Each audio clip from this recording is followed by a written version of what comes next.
बिस्मिल्लाहिर्रहमानिर्रहीम, अस्सलाम वालेकुम। मैं हूं शाहिद सकलैन और आप देख रहे हैं मेरा यूट्यूब चैनल। आज 2 दिसंबर है, जुमातुल मुबारक का दिन है और आज की इस वीडियो में हम बात करेंगे नूर मुक़द्दम कत्ल केस के हवाले से। बहुत हाईलाइट हुआ केस। 1 साल 4 माह पहले यानी 20 जुलाई को बेदर्दी से गला काट कर यानी कि सर से धड़ अलग करके कत्ल किया गया नूर मुक़द्दम को, और उसको कत्ल करने वाला ज़ाहिर जाफ़िर जो है उसको ट्रायल कोर्ट से सज़ाए मौत हुई थी, लेकिन उसकी अपीलें हुई हाई कोर्ट में और उसने एक लंबा टाइम लिया। तकरीबन इस कत्ल के 1 साल और 4 माह के बाद दोबारा रिज्यूम हुई हैं। हाई कोर्ट में अपीलें चलना शुरू हो गई हैं और इन अपीलों की बाकायदा समाअत शुरू हो गई है। 2 कंसेक्टिव डेज़ में जो है समाअत हुई। उन 2 दिनों की समाअत का क्रक्स या खुलासा आपके सामने रखना है कि किस तरह एक बार फिर बाकायदा तौर पे वो वालिदैन जिन्होंने ज़ाहिर जाफ़िर के हवाले से कहा था कि हमारा इससे कोई ताल्लुक़ नहीं है, उन्होंने उस वक्त उसका कोई वकील नहीं किया था, अब उन्होंने उसको वकील भी करके दे दिया। आल दो जब सिकंदर जुल्करनैन साहब थे, जब उनको स्टेट काउंसिल के तौर पे ट्रायल कोर्ट में जो है उन्होंने इसको रिप्रेजेंट किया था ज़ाहिर जाफ़िर को, उस वक्त भी सिकंदर जुल्करनैन साहब के पीछे ज़ाहिर जाफ़िर की फैमिली ही थी, लेकिन खुलकर सामने नहीं आई थी। लेकिन अब जो है बाकायदा तौर पे ज़ाहिर जाफ़िर के लिए एक वकील कर लिया गया है और ज़ाहिर जाफ़िर को हाई कोर्ट में उस्मान खोसा साहब जो है वो मुल्तान से ताल्लुक़ है, एक वकील हैं, उन्होंने रिप्रेजेंट करना शुरू किया है। आज की इस जो वीडियो है इसमें आपको जो है इन 2 समाअतों का खुलासा रखूँगा और आइंदा इंशाअल्लाह, क्योंकि अगले मंगल को फिर से समाअत शुरू है इसकी, तो हफ्ते में 1 या 2 समाअतें होंगी, तो इंशाअल्लाह उसका खुलासा भी अब नूर मुक़द्दम कत्ल केस को एक दफ़ा फिर हम कवर करना शुरू करेंगे। तो आज की ये जो वीडियो है इन 2 समाअतों का खुलासा, इसमें उस्मान खोसा साहब जो है उन्होंने बाकायदा तौर पर कोशिश की 2 चीज़ों पर। एक कि जो मरकज़ी मुल्ज़िम ज़ैनी ज़ाहिर जाफ़िर है वो उसकी ज़हनी हालत दुरुस्त नहीं है। ये उसने बाकायदा, आपको याद होगा, थोड़ा सा आपको दोबारा आपके जहनों को अगर मैं ले जाऊं उस तरफ, जब हम ट्रायल कोर्ट में ट्रायल कवर किया करते थे तो दरख्वास्तें आई थी मेडिकल बोर्ड बनाने की, ज़हनी हालत की। जज साहब ने मुलाकात की और चेक किया ख़ुद भी, और फिर पुलिस से भी एक जो है उधर से जेल से भी एक रिपोर्ट आई कि इस फिज़िकली फ़िट और मेंटली भी ठीक है। तो आपको वो सारी मतलब एक माजी का हिस्सा है, लेकिन क्योंकि ये बहुत हीनियस, बहुत ही ब्रूटली मर्डर किया गया था नूर मुक़द्दम को, तो अब इसकी रिज्यूम जो मामला हुआ है उसके ऊपर इंशाअल्लाह आपको अपडेट करते हैं जी। इसको बाकायदा तौर पर जो है अदालत में जो है इसकी समाअत हुई। इसकी समाअत जो है 2 जजेस इस्लामाबाद हाई कोर्ट के नए चीफ जस्टिस आमिर फ़ारूक साहब और जस्टिस एजाज़ इसहाक़ साहब ने जो है इसके ऊपर समाअत की इन दोनों दिनों में, और अब यही मेरे ख़्याल से समाअत किया करेंगे। और इसमें जो है उस्मान खोसा जो है जिन्होंने दलाइल दिए ज़ाहिर जाफ़िर की तरफ से, उन्होंने दोनों दिन दलाइल का जारी रखे और उन्होंने कहा कि जी अदालत को जो है कन्विंस करने की मैं कोशिश करूंगा कि मेडिकल बोर्ड नहीं बनाया गया। मेडिकल बोर्ड बनवाने की जो है दरख्वास्तें दी गई। शखावर साहब और उस्मान खोसा साहब, शखावर साहब जो है मुद्दे मुकदमा नूर मुक़द्दम के जो वालिद हैं शौकत मुक़द्दम उनके वकील हैं, और जो है उस्मान खोसा ने जो है कोर्ट ने उससे पूछा कि क्या कत्ल जो है हुआ या नहीं, तो उस्मान खोसा ने कहा कत्ल हुआ।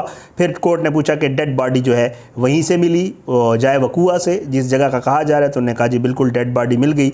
लेकिन तो कोर्ट ने कहा कि अगर डेड बॉडी मिल जाए तो फिर आपने ही जो है इसके ऊपर ये बात होती है। और उस्मान खोसा ने कहा कि शवाहिद जो है उसमें शक है, शकूक व शुबात हैं जो कि मैं आपके सामने बाहर ले आऊँगा और मैं कोशिश करूँगा कि वो शकूक व शुबात जो है वो आपके सामने रखूँ। बहरहाल शौकत मुक़द्दम साहब भी मौजूद थे और जो है उसके बाद जो है बताया गया उस्मान खोसा की तरफ से कि ज़ाहिर जाफ़िर का जो वकालतनामा है वो ज़ाहिर जाफ़िर के वालिद ने जो है वो जेल जाकर साइन करवाया और मैं उसका बाकायदा तौर पे अब वकील हूँ।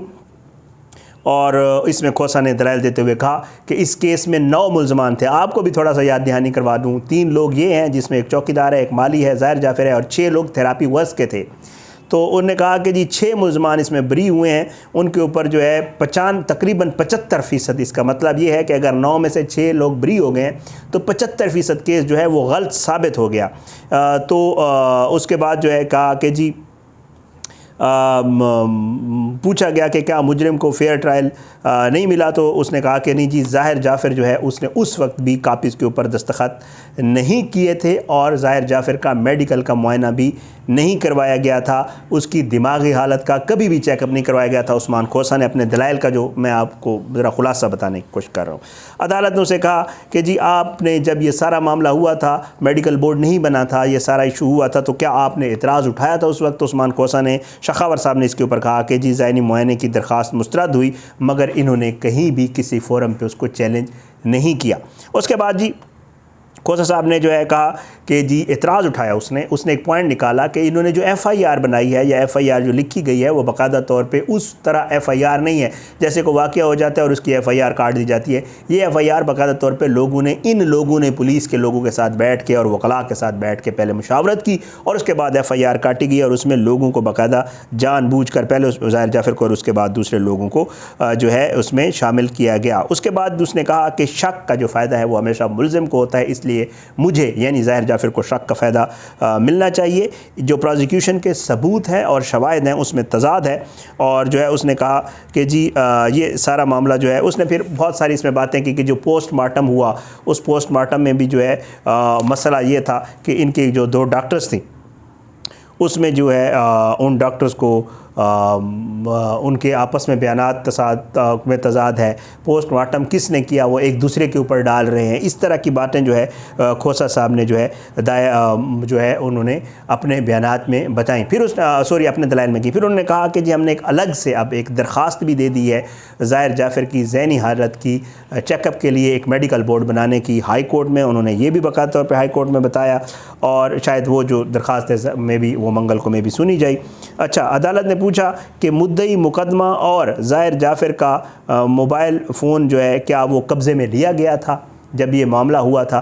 तो उसके ऊपर बाकायदा शखावत साहब ने कहा कि नहीं जी ज़ाहिर जाफ़र का लिया गया था। शखावत साहब ने कहा लेकिन जो है सिर्फ़ ज़ाहिर जाफ़र का शौकत मुक़द्दम का मोबाइल जो है वो कब्ज़े में नहीं लिया गया था। खोसा ने कहा कि जिरा में जब क्रॉस एग्ज़ामिन हुआ, जिरा में शौकत मुक़द्दम ने कहा कि मुझे ज़ाहिर जाफ़र की व्हाट्सएप कॉल आई थी।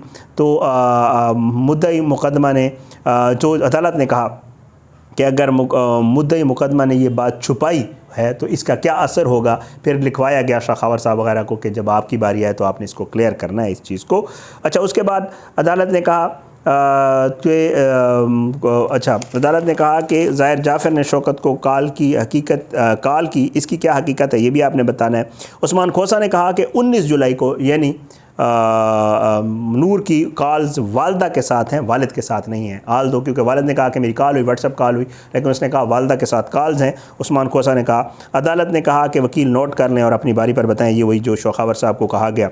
उसके बाद मुजरिम के वकील ने 18 जुलाई नहीं बल्कि 19 जुलाई को नूर लापता हुई। मुजरिम के वकील ने ये कहा कि जो ये बताया गया कि जी 18 जुलाई को नहीं बल्कि नूर जो है 19 जुलाई को लापता हुई। CDR के मुताबिक नूर जो है वो लाहौर नहीं बल्कि इस्लामाबाद में मौजूद थी। तो अदालत ने कहा हो सकता है नूर ने जो है वो अपने वालिदैन से गलत बयानी की हो। अच्छा, उसके बाद आमिर फ़ारूक साहब ने ये कहा। अच्छा, उसके बाद उस्मान खोसा ने कहा कि जी जो लड़की है यानी नूर मुक़द्दम वो एयरपोर्ट आते और जाते हुए जो है वो ज़ाहिर जाफ़र के साथ CCTV फुटेज में वाज़े तौर पर नज़र आ रही है, जिससे ये चीज़ वाज़े होती है कि ये इकट्ठे थे। और अगर जो मुल्ज़िम है ज़ाहिर जाफ़र उसका कोई कत्ल का मंसूबा होता या प्लान होता तो इस तरह ना होता। ये इकट्ठे नज़र आ रहे हैं तो इसका मतलब ज़ाहिर जाफ़र का उस वक्त कोई प्लान नहीं था कत्ल करने का, जैसे ये कह रहे हैं कि मंसूबे के मुताबिक कत्ल किया उसने। फिर उसके बाद कहता है कि जी अदालत ने कहा कि टैक्सी वाले को क्योंकि टैक्सी और टैक्सी वाला नज़र आ रहे हैं तो क्या उनको भी पूछा गया या उससे तफ्तीश की गई। तो बताया गया कि जी ऐसा जो है ऐसी कोई बात नहीं है, टैक्सी वाला इसमें शामिल नहीं किया गया। फिर उसके बाद जो है वकील जो है खोसा साहब, उस्मान खोसा, उन्होंने एक एतराज़ उठाया कि CCTV फुटेज भी इसमें है। तो जब ये टैक्सी वाले की बात हुई तो उसने कहा कि जी हमें CCTV फुटेज के भी कुछ मखसूस हिस्से जो है वो प्रोवाइड किए गए इनकी तरफ से, जिसके ऊपर शखावत साहब के साथ जो एसोसिएट होता है निसार असगर साहब, उन्होंने ये बताया कि जी CCTV फुटेज पूरी ट्रायल कोर्ट में मौजूद थी। वहाँ पर ट्रायल कोर्ट ने इन्हें कहा कि आप पूरी चला के देख लें। इन्होंने ख़ुद पूरी नहीं देखी थी बल्कि इन्होंने कुछ मखसूस हिस्से जो है वो चलवा कर देखे थे।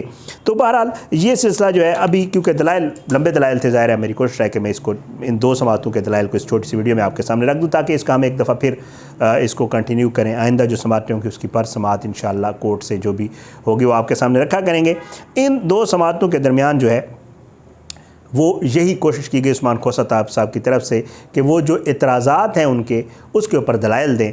एक तो ज़ाहिर जाफ़र की ज़हनी हालत के हवाले से भी, और दूसरा जो प्रोसिक्यूशन ने जो केस बनाया है उसमें जितनी भी कमज़ोरियाँ हैं उसके हवाले से भी, और वो अपना जो उनका ज़ाहिरी बात है क्लाइंट है यानी ज़ाहिर जाफ़र, उसको किसी तरीके से इस केस में अपीलों के ज़रिए ज़ाहिर है वो निकालने की कोशिश करेंगे।